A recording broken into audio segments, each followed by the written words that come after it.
Hello everybody, today we have a very quick and early visit to the beach because the kids are having cough and colds for weeks now, and I believe in the magic of the ocean water.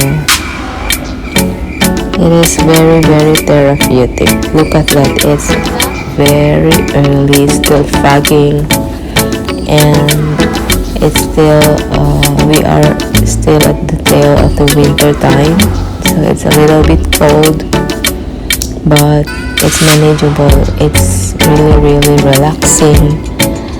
The tourist dive, and it's so calm, and there are no people around, so they really can enjoy. They really can breathe the fresh air.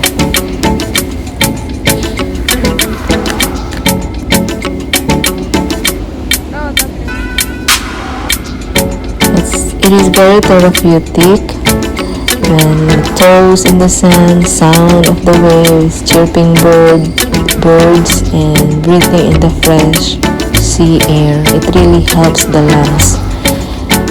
And if you notice, whenever we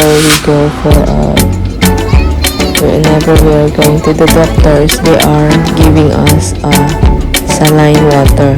This is a salt water, in order for it to loosen the mucus. Might as well, this is the ocean water, really helps the lungs. Salt water does wonders, guys.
Say hi. Adi, Anya. Hi. Look at here. What can you say? Where are you? Hey. Here. Where? Mommy, the boy has kids. No. It's shell inside.